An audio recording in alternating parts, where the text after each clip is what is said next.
Hello guys, this is Sandra Black. Well, it has finally happened that America has finally said its judicial system will not allow a black person to have their constitutional right to a hearing. This is serious. But first, what I want to say is, under penalties of perjury, today, June 24th, 2024, I, Sandra Black, swear under penalties of perjury that I'm telling the truth. Okay? So what this means is, if you guys don't know, that if I lie in any of this video, if I lie, I can be locked up. And that's why I'm asking you guys, if you believe in the Constitution, and if you believe it is the highest law of the land, and that you must, even for a black person, you must obey the law, then you're going to have to share this video, because this is something that has never, to my knowledge, happened in the history of America. Judges, not the defendants, judges have lied, maliciously lied, that my grandchildren are not on the lease. Now, I'm under penalties of perjury, so if I'm lying, I need to go to jail. My grandchildren are on the lease. The problem is, the white defendants, I got evidence. I've got strong evidence proving that they were lying, that I had unauthorized occupants. Now, you also have to think, as a landlord, you have a tenant that pays their rent, that keeps their place clean, that keeps everything well in order. Nothing is destroyed. No company. You do everything you're supposed to do as a tenant. And even with the lie that they make, you saw some people living in their house, you gonna throw them out? You see? Discrimination. They when we first came in here into this company, it was because what they do is they give the appearance of accepting black people. So there were black people galore while they were taking black people in. And all the ones that came in that were there were all gone before me, and I was the last one to go because they had to make up evidence against me. So now they are not saying that my grandchildren, I'm talking about my white defendants, are not lying, that there are no grandchildren on the lease. They're not saying that. The attorney for these white defendants are not saying that. The only ones who are saying that this is a fact are all the judges. At least 10 to 15 judges have maliciously lied that my grandchildren are not on the lease, living in my home illegally, so that white defendants can win over me and I can't have a trial. Now, how is it that I cannot have? How can you have a trial when you're automatically lied on by the judges and in the wrong? Now, how did I try to justify it? I tried to tell the court to substantiate the order, because I wanted them to see that there's no evidence of that, because I didn't want to come out and say, you're wrong. So my first motion was motion to substantiate the order that there's a mistake. My grandchildren are on the lease. Okay? And what the judge said was, motion to substantiate the order is an objection to her order, and objection is denied. She lied. It's not an objection. It's a question of facts. And I'm bringing facts that you're wrong. And you're making me fulfill that the defendants should win. In other words, I'm guilty by being black. I am guilty by being black, y'all. So when she said it was an objection, I said, oh, okay, let me come out and let them know I know what an objection. This is different from an error. So I said a motion to correct the error. And the same thing, you cannot say that my grandchildren are not on the lease, because my grandchildren are on the lease. Then I showed them, go look at the court order. The court order says that there is no evidence of people living in my house. So how do you get grandchildren on the lease if the court order says there is no evidence of people living in my house other than the people who were on the lease? So you remember they took me to court with a lie at state court in Grant County. And they lied and said that I had unauthorized people. Well, the court order is saying that doesn't exist. And then they list the name of my grandchildren, that they were on the lease. And I bring that to the court. And they lied over and over, even to where I'm saying that they need to be disqualified because you don't know the difference between a fact and an opinion. You have to correct the error. I have a right by law to be black and to be heard by the facts, not by a lie. Now, this is where we are at. The writ of certiorari has been denied. So what that means is that I have no recourse, so that they believe. But I am going to write a letter to the justices because they interpret the law. And they have to interpret the law. And see, this is what they're not going to want to do. The first time ever in American history, to my knowledge, I have never heard of this, have 10 to 15 judges looked at a case where the litigant is being lied on to be in the wrong. And as far as I'm concerned, guilty by being black. But for civil cases, you have to be placed in the wrong, which means no matter how right I am, nigga, you're wrong. This is what they're doing to me. Okay, so you've heard that information, and I need you guys to get at least 10 people. You call them on the phone, you make sure that they share this and get this out. Because it don't make sense for me to even send the letter in if you don't, because all they're going to do is continue to lie. I don't see how the justices, even with one black, because that's what racism, that's why it never ends, because it is grossly worse than America knows.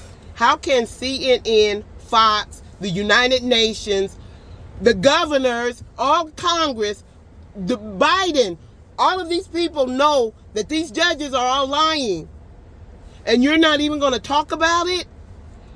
This is breaking the law.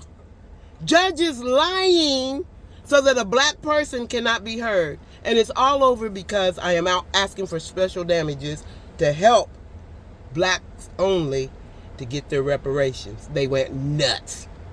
And it's the jury, my right to be heard by a jury of my peers. Do they see that blacks are different from minorities?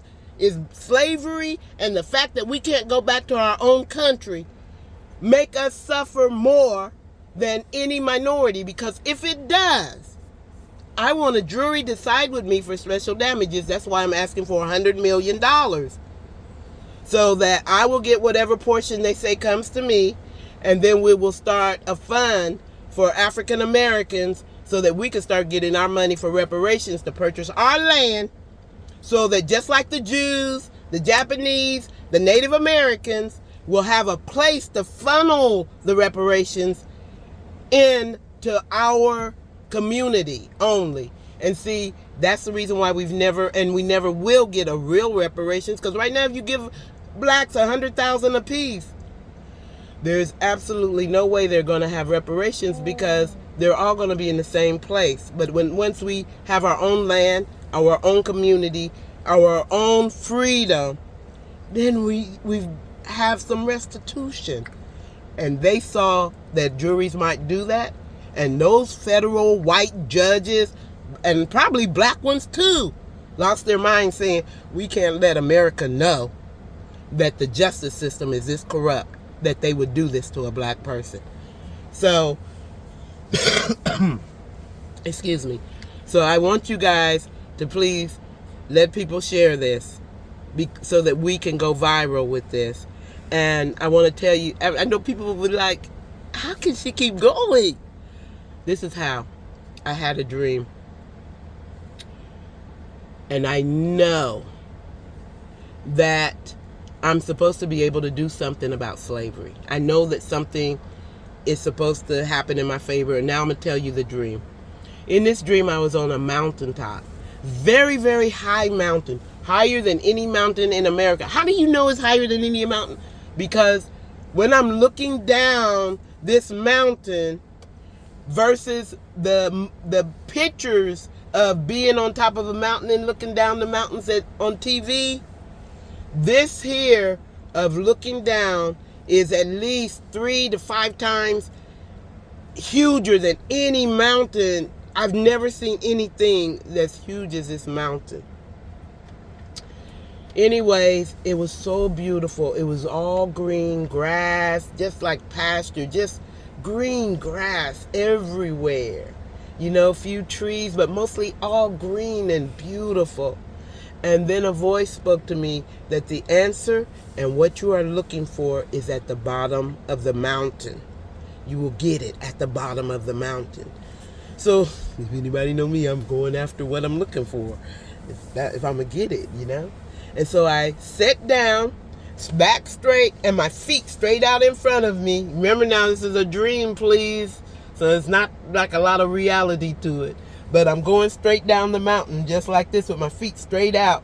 And I'm flying down the green pastures, and it's beautiful. You guys, it's so beautiful. And I'm flying down this mountain, right? And then all of a sudden, I started seeing a few weeds here. I'm like, why is there weeds? And it's getting weedier and bumpier. And I'm worried about my butt because these bumps are really and rocky. I forgot about, it was so rocky and weedy, and it was starting to, the mountain was, but all the time I'm still flying down, and I'm going down and down this hill, right? And then I look down, way down. I'm like, oh my God. There's saw blades, them round saw blades that turn around like this. There's 2 rows of them like this, turning around, and I'm headed right for them. And I'm like, I'm trying to lean over to miss them because they're way down there on past anyways, even though I've come like a mountain distance already. And so I'm like, how do I miss this? And I'm still headed straight forward trying to miss it. There's no getting off the path. You going right into those blades. And you guys, I kept going and going. The weeds, the horrible places turning more horribly and just disgusting. And then you get to the blades. And I go through the blades. Before I go through the blades, I see where other people, their blood is already on the blades. And as I'm going through the blades, my flesh is popping up like hamburger meat. It's just popping up through the blades. And I'm going through these blades. And as I get through a long portion of these blades, they turn into 4. They turn into 4 blades like this. And I mean, it's just meat flying everywhere. And I'm going through this blade. And then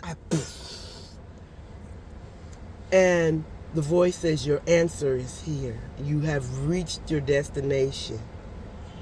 And I'm alive. I know I have my body. And I'm alive. I've survived. I believe that the mountain is my spirit, my soul, who I am. It represents that I have a huge destiny. And my life down the mountain is the journey of my life.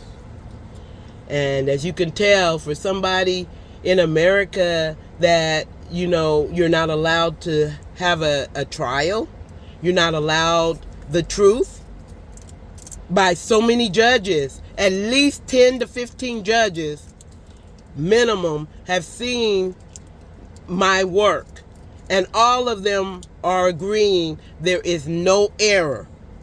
How can there be no error when the whole case is based on white defendants have taken me to court to evict me and say that I had unauthorized people living in my house, and the court says no evidence of that, These are the people living there. My grandchildren are living there. My son is living there on the lease. They have legal right. The court order says this. And there's no evidence of people living in my house. And you enter into a white judge in America, and all of a sudden, my grandchildren are not on the lease, and I broke the lease. I broke the lease and let these people live in my house. Now I'm going to let you guys hear a video of where I even called the mayor to talk. I just asked for 15 minutes because you know that he can't do anything to stop them. But what he can do is say that, hey, I'm black too. And you cannot lie on a person just because they're black and you don't want them to have a trial. You can't do that. We want people to know about this. And that's what I was wanting to ask the mayor, to make this public that it's happening. But he refused to even return my call. And I have called him even before he was mayor, you know. So this is how black people are. Black people are our own worst enemies. I have black people that I really looked up to. I'm going to name you guys out because this is the problem. Mrs. Adams, Jocelyn, I'm trying to think of her name, Owensby, Bobby Owensby. They all know about this case. Okay? And you could tell by them, they're not helping me get out there at all. Not at all. Miss Adams told me, oh, they're not going to do anything. And this is what black people's problem is. Yes, they're always doing this. But somebody's got to stand up and say no. And these are big people in Marion who could have a voice and say, no, we're not going to let them do this to my sister. And like Miss Adams did that with my daughter, my granddaughter. I had taught her. I'm a chemical engineer. I wasn't allowed to work as a black person as a chemical engineer, but I was able to put the knowledge in my granddaughter. And by the time she was in 3rd grade, she was doing 6th and 7th grade work. And Miss Adams and all of these people refused to even put her ahead a year. And they continued to refuse to put her ahead a year in the 4th grade. In the 5th grade, I was told she still couldn't go ahead, even though she had now done 7th grade 3 times in a row. And now she hates school because she's bored. And I didn't want to go much past the 7th grade. So, you see what I'm saying? I got her bumped up a year in 5th grade by going to the governor. I had to go to the governor and explain what had happened, and the governor made them let her bump up. And in 6th grade, in the 5th grade, she bumped up to the 6th grade, made straight A's all throughout because she was just repeating. She wasn't doing nothing. And it's so unfair what is done to us. So even my grandchildren are now suffering, you guys. So please share this information. Get 10 people. Everybody get 10 people to share. Then, because as long as they feel that don't nobody care, that's why they're doing this. And don't nobody care. We've got to share. And once I get enough people to share, then I'm going to send the justices a letter to interpret the law that when you are a liar and you're not following the law, then it doesn't apply that I've had my rights. You see what I'm saying? And they can reverse it. And it's never been done in the history of America, but we can make it happen. I love you guys. And I trust you, and I believe in my dream, and I believe you guys are going to share this. I believe that America is not so racist that you will hate the Constitution to favor a black person.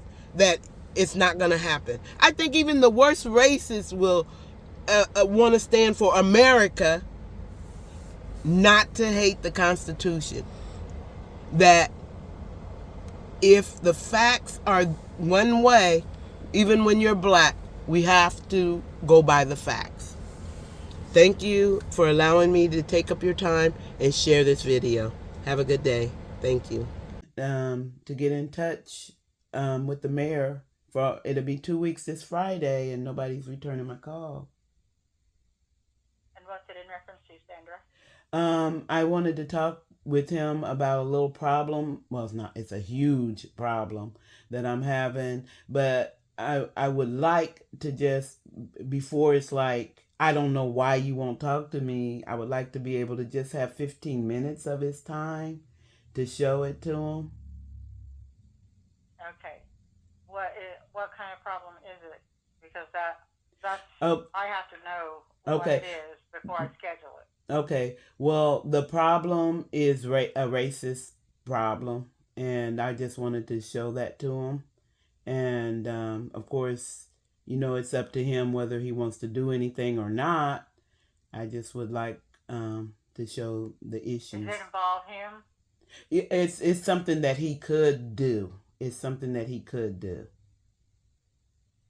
Okay. And that's why what I wanted to do is show him what happened, and then show him what he could do. And then if he doesn't want to do it, he just doesn't have to do it. But I would like to show him what happened. Okay, and it's showing.